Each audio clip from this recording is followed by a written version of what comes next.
Welcome to the world of civil Guruji. मैं corporate trainer Kishan ओझा आप सभी का स्वागत करता हूं।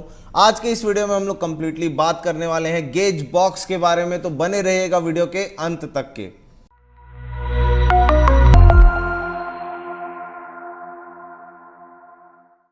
तो जैसे कि दोस्तों आप लोगों को पता है कि जो सिविल गुरुजी की ऑफलाइन प्रैक्टिकल ट्रेनिंग है वो स्टार्ट हो चुकी है, जिसके लिए रजिस्ट्रेशन ओपन हो चुके हैं। कंप्लीटली 3 मंथ्स 90 डेज में आपको कंप्लीटली बहुत सारी चीजें सिखाई जाएंगी जो साइट से रिलेटेड होती हैं। हमारी जो बैचेस हैं वो 1 एवरी मंथ से स्टार्ट होती है। जो नेक्स्ट बैच है वो आपका 1 फेब से ओपन होने वाला है, तो जल्द से जल्द अपने आप को रजिस्ट्रेशन कराइए, क्योंकि यहाँ पे जितने भी बैचेस हैं उसमें हम बहुत ही लिमिटेड इंजीनियर्स को एनरोल करते हैं।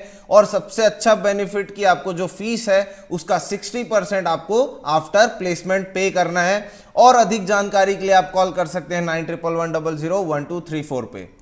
तो जैसे कि आप देख पा रहे हैं मेरे सामने कि हम यहाँ कंप्लीटली बात करने वाले हैं कंक्रीट के बारे में। तो पहले ये जान लेते हैं जो वेरियस स्टेजेस होते हैं एक मैन्युफैक्चरिंग के कंक्रीट के, उसमें सबसे पहले आता है आपका बैचिंग।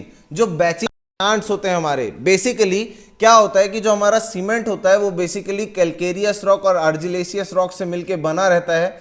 तो जब उसका मैन्युफैक्चरिंग होता है तो उसमें 2 टाइप के प्रोसेस होते हैं, वेट प्रोसेस और ड्राई प्रोसेस। तो इसकी जब बैचिंग करते हैं हम लोग, बैचिंग इन द सेंस जब मिक्सिंग करते हैं तो उसको 2 टाइप से मिक्स करते हैं। एक हम लोग वॉल्यूम बैचिंग करते हैं, दूसरा करते हैं वे बैचिंग।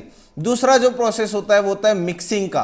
तो मिक्सिंग में क्या होता है, जितने भी हमारे टाइप ऑफ मटेरियल्स यूज होते हैं कंक्रीट बनाने में, जैसे कि सीमेंट, सैंड, एग्रीगेट और वाटर, जब इनको मिक्स किया जाता है तब हमको एक आउटकम मिलता है कंक्रीट का, जिसके लिए मिक्सिंग प्रोसीजर्स बहुत अलग अलग है। जैसे कि आपने देखा होगा कि कंक्रीट मिक्सर्स आपके साइट में अवेलेबल हैं, जिनका जो कैपेसिटी होता है वो होता है 0.2 से 0.4 क्यूबिक मीटर का। फिर उसके बाद आते हैं फ्यूरी का कैपेसिटी होता है आपका 1 मीटर क्यूब से 2 मीटर क्यूब तक का। और जो हमारे आरएमसी रेडी मिक्स कंक्रीट होते हैं उसमें जो कैपेसिटी होती है वो 5 मीटर क्यूब की होती है। बेसिकली हमारी जो मिक्सिंग होती है वो हैंड मिक्सिंग होती है और मशीन मिक्सिंग होती है। ज्यादातर हम लोग साइट में मशीन मिक्सिंग ही प्रीफर करते हैं, हैंड मिक्सिंग प्रीफर नहीं करते हैं। नेक्स्ट होता है आपका ट्रांसपोर्टिंग। तो जैसे कि अगर कहीं फैक्ट्री से आपका कंक्रीट बनते हुए आ रहा है तो उसके लिए हम लोग ट्रांजिट मिक्सर का यूज करते हैं, ताकि ट्रांसपोर्टिंग के दौरान उसमें जो जिप्सम की क्वांटिटी है जो कि रिस्पॉन्सिबल होता है उसकी इनिशियल और फाइनल सेटिंग टाइम के लिए, तो उस केस में जो ट्रांजिट मिक्सर है आपने देखा होगा कि वो घूमते हुए ही आता है, ताकि हमारे कंक्रीट जो है उसकी प्लास्टिसिटी जो है वो बरकरार रहे, वो कंप्लीटली उसको लूज ना करे। नेक्स्ट होता है आपकी प्लेसिंग ऑफ कंक्रीट। जैसे ही हमारे पास सपोज आरएमसी आ गया या फ्यूरी हो गया, तो उसकी जब हम लोग प्लेसिंग करते हैं तो प्लेसिंग के लिए हम लोग ये चीजें देखते हैं कि कंप्लीटली उसकी वर्केबिलिटी चेक करते हैं। जो हमारे पास कंक्रीट आया रहता है कि वो कितना वर्केबल है। उसके साथ साथ भी जो हम लोग कंक्रीट की प्लेसिंग करते हैं हमको ये ध्यान रखना पड़ता है कि जो हम लोग प्लेसिंग कर रहे हैं वो कम से कम 800 mm से लेके 1.5 मीटर के बीच में ही हम उसकी प्लेसिंग करें। अगर उसके ज्यादा हाइट से आप उनको प्लेस करवाते हो तो हो सकता है कि उसमें सेग्रीगेशन की प्रॉपर्टीज आ जाए। सेग्रीगेशन में बेसिकली ये होता है कि जो हमारे एग्रीगेट्स होते हैं वो हमारे सीमेंट पेस्ट से सेपरेट हो जाते हैं, उस प्रॉपर्टी को बोला जाता है सेग्रीगेशन। नेक्स्ट जो होता है वो कॉम्पैक्टिंग होता है। आप लोगों ने साइट में देखा होगा कि हमारे पास डिफरेंट टाइप्स के वाइब्रेटर्स आते हैं। एक निडल वाइब्रेटर्स, बेसिकली जो निडल वाइब्रेटर होता है उसका जो निडल होता है वो 40 mm का होता है। उसके साथ में ही एक सरफेस वाइब्रेटर आता है। इसको हम लोग बेसिकली जो स्लैब कास्ट वगैरह करते हैं तो वहां पे हम लोग सरफेस वाइब्रेटर को ज्यादातर प्रीफर करते हैं यूज करना। निडल वाइब्रेटर में भी हमको एक चीज ध्यान रखना पड़ता है कि सेग्रीगेशन, उसके साथ साथ में ही ब्लीडिंग। अगर हम लोग ओवर कॉम्पैक्ट कर देते हैं अपने कंक्रीट को तो उसमें ये दोनों ही प्रॉपर्टी आ जाती है। जो हैवियर पार्टिकल्स हैं जैसे कि हमारा एग्रीगेट वो नीचे जाके सेटल डाउन हो जाता है और हमारा सीमेंट पेस्ट ऊपर स्लरी के फॉर्म पे आ जाता है। तो ओवर कॉम्पैक्शन से भी आपकी सेग्रीगेशन और ब्लीडिंग की प्रॉपर्टी आ सकती है कंक्रीट में। नेक्स्ट होता है आपका क्यूरिंग। बेसिकली क्यूरिंग करने के लिए हम लोग इसमें ये देखते हैं कि उसमें जो आपका हीट ऑफ हाइड्रेशन जनरेट होता है, जिसमें आपके बहुत सारे बोगस कंपाउंड्स जनरेट होते हैं, C3S, tricalcium silicate, C2S, die calcium silicate, C3A try calcium aluminate, C4AF tetra aluminate ferrite, ये सब चीजें आपके बोगस कंपाउंड्स में जनरेट हो जाती हैं क्यूरिंग की प्रॉपर्टी में। बेसिकली क्यूरिंग क्यों किया जाता है? Rate of heat of hydration को बढ़ाने के लिए। उसमें बहुत बड़े डिफरेंट टाइप्स की आपकी क्यूरिंग होती है। एक पॉन्ड क्यूरिंग होती है जो कि हम लोग स्लैब के केस में करते हैं, उसके साथ साथ में ही हम लोग गनी बैग्स, जिनको हम जूट बैग्स और हेसियन क्लॉथ्स भी बोलते हैं, उनको हम लोग यूज करते हैं क्यूरिंग मटेरियल के तौर पे, और वहां पे वाटर स्प्रिंकल करते हैं उसके rate of heat of hydration को बढ़ाने के लिए। नेक्स्ट होता है आपका उसका फिनिशिंग। जैसे कि अगर आपने कंक्रीटिंग करा है कॉलम में या आप एक स्लैब कर रहे हैं, तो उसकी जो फिनिशिंग करते हैं हम लोग, वो भी बहुत ही ज्यादा जरूरी होती है, और एक वेरियस स्टेजेस भी हैं आपके मैन्युफैक्चरिंग के। अब नेक्स्ट जो हम लोग देखने वाले हैं कि बैचिंग एक्चुअली में होता क्या है। तो बेसिकली जो बैचिंग होता है is the process of measuring concrete mix ingredients bye either मास और कॉन्क्रीट। जैसे मैंने बताया आपको कि बैचिंग जो जनरली होती है वो या तो वे बैचिंग होती है आपकी, या तो वो वॉल्यूम बैचिंग होती है। उसके बाद है to produce concrete of uniform quality the ingredients must be measured accurately for each batch. मतलब कि आपको अगर एकदम परफेक्ट क्वालिटी का कंक्रीट बनाना है तो उसमें जो आप मिक्स करने वाले हैं, अगर मैं रेशियोज की बात करूं बेसिकली M25 की, तो उसमें 1:1:2 का रेशियो होता है, मतलब 1 सीमेंट, 1 पार्ट ऑफ सैंड और 2 पार्ट ऑफ एग्रीगेट। तो इसके लिए जब हम लोग मिक्स प्रिपेयर करते हैं तो उसको प्रॉपरली मेजर करके ही हमको बैच बनाना पड़ता है। तो यहां पे हम लोग नेक्स्ट देखते हैं कि gauge box is adopted for accurate volume batching. मतलब कि जैसे कि आपने देखा कि बैचिंग वॉल्यूम बैचिंग भी होती है और वे बैचिंग भी होती है। तो बेसिकली वॉल्यूम बैचिंग जो करते हैं हम लोग, वो हम लोग करते हैं गेज बॉक्स की हेल्प से। आपने देखा होगा साइट में बेसिकली बहुत अलग अलग डिफरेंट टाइप के आते हैं गेज बॉक्स, मतलब आयरन भी होते हैं और वुडन भी होते हैं, जिसको हम लोग बेसिकली फर्मा से बनाते हैं, जिसको आगे हम लोग डिस्कस करने वाले हैं। Volume batching is generally adopted for small jobs, and batching by weight is more preferable to volume batching as it is more accurate and leads to more uniform proportioning। मतलब कि बेसिकली हम लोग जो site में batching करते हैं उसको ज्यादातर हम ये ट्राई करें कि उसकी वे बैचिंग ही करें। वे बैचिंग इन द सेंस आप वे बैचिंग कर सकते हो with the help of transit mixer के हिसाब से भी, फ्यूरी के भी हिसाब से भी। वॉल्यूम बैचिंग करने के लिए आपको लगता है गेज बॉक्स।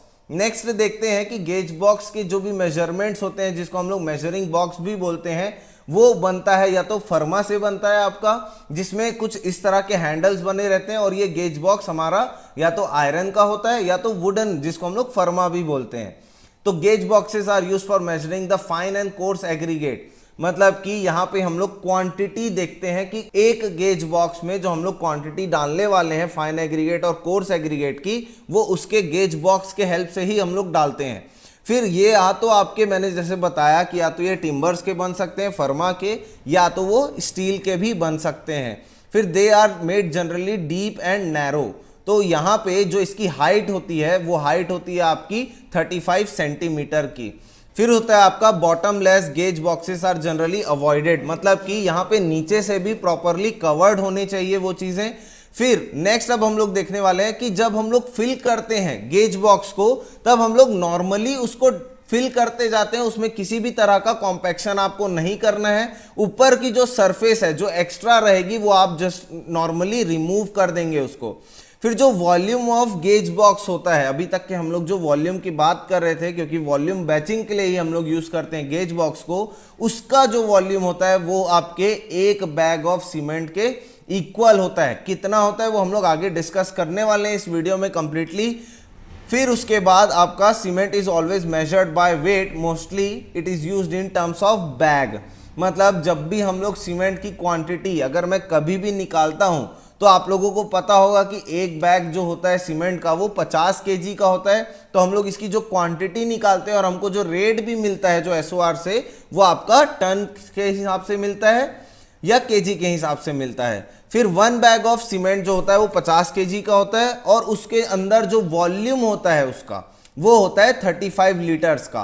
कैसे होता है चलिए देखते हैं। तो volume of 1 bag of cement अगर मेरे को निकालना होगा तो उसके लिए मेरे को डेंसिटी ऑफ सीमेंट पता होनी चाहिए, जो कि होती है 1440 kg पर metre cube. Mass of 1 cement bag होता है आपका 50 kg का।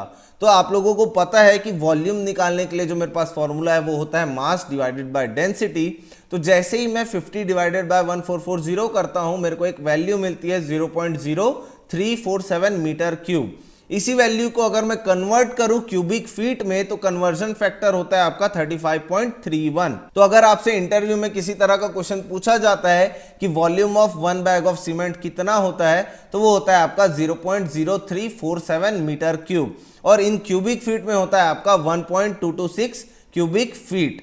फिर नेक्स्ट हम लोग देखते हैं कि जब भी हम लोग सीमेंट जो है मिक्स करते हैं, और या तो मैं अगर कंक्रीट बनाता हूं तो मैं उसको जनरली वे बैचिंग से ही कराऊं, क्योंकि डिफरेंट टाइप्स ऑफ कंटेनर्स हमारे साइड में प्रेजेंट होते हैं, जिसको हम लोग तगाड़ी बोलते हैं, टीना बोलते हैं। तो ये क्या होते हैं, डिफरेंट साइज के आते हैं और इसमें अलग अलग मास के अकॉर्डिंगली वो वॉल्यूम कैप्चर करते हैं।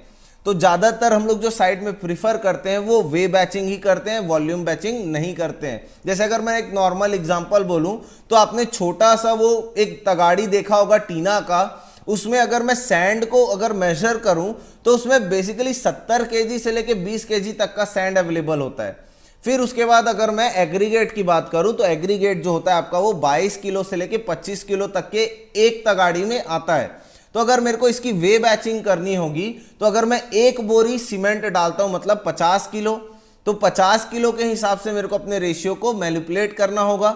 तो 50 अगर 1:1:2 का रेशियो मैं मेंटेन कर रहा हूं तो 1 मतलब 50 केजी, फिर 1 में सैंड भी 50 केजी डलना चाहिए और एग्रीगेट कितना डलना चाहिए 100 किलो। तो सपोज अगर मेरे एक तगाड़ी में 20 किलो सैंड आ रहा है तो उससे मेरे को यह पता चल जाएगा कि मेरे को कितना तगाड़ी सैंड लगने वाला है। क्या कर देंगे 50 डिवाइडेड बाय 20। वैसे ही अगर मैं एग्रीगेट की बात करूं तो एक तगाड़ी में 25 किलो आता है, मेरे को कितना किलो डालना है 100 किलो, मतलब एग्रीगेट में कितना डलवाऊंगा 4 किलो।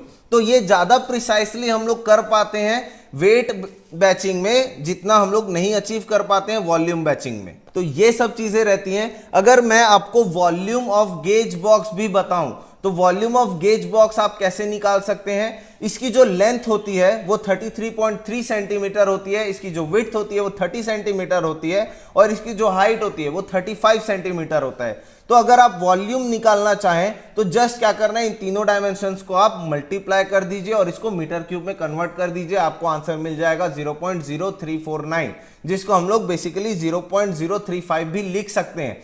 अगर मेरे को इस कैपेसिटी निकालना होगा गेज बॉक्स का तो मेरे को कुछ नहीं करना है, जस्ट मेरे पास जो डेंसिटी ऑफ वाटर होती है जो कि होती है 1000 केजी पर मीटर क्यूब, मैं अगर 0.035 इंटू 1000 कर दूंगा तो मेरे को कैपेसिटी मिल जाएगी 35 लीटर्स। मतलब कि आप एक बैग ऑफ सीमेंट अगर यूज करते हैं तो उसमें 35 लीटर्स पानी डलता है। तो यहां पे हमने पूरा कंप्लीटली गेज बॉक्स के बारे में भी जाना और मैन्युफैक्चरिंग और ये बैचिंग होता क्या है उसके बारे में जाना। अगर ये वीडियो आपको पसंद आया होगा तो बिल्कुल लाइक कर दीजिए, शेयर कर दीजिए, और अगर आप चैनल पर नए हैं तो सब्सक्राइब बटन पे क्लिक कर दीजिए और बेल नोटिफिकेशन को ऑन कर लीजिए। और जाते जाते मैं आपको एक चीज बता देना चाहूंगा कि जल्द से जल्द अपना रजिस्ट्रेशन कराइए यार, क्योंकि ऑफलाइन ट्रेनिंग कोर्सेस स्टार्ट हो चुके हैं आपके भोपाल में, दिल्ली में, लखनऊ में और नागपुर में। इसका सबसे बड़ा बेनिफिट यही है कि आपको जो 60% फीस है जो हमारे कोर्स की, उसका 60% आपको आफ्टर प्लेसमेंट देना है। और आपको इस बारे में जानना है तो तुरंत कॉल करो यार, क्योंकि यार समय किसी का भी इंतजार नहीं करता है। जब समय बीत जाता है तब हम उसको पछताते हैं उस चीज से। तो कोई भी रिग्रेट ना रहे, तुरंत कॉल करिए 9111001234 पे, और जितनी डिटेल्स जैसे भी आपकी क्वेरीज हैं वो आप सॉल्व आउट कर सकते हैं। तो मिलते हैं दोस्तों नेक्स्ट वीडियो में, इसी तरह से हमारे साथ बने रहिएगा। मिलते हैं नेक्स्ट वीडियो में, तब तक के लिए जय हिंद, जय भारत।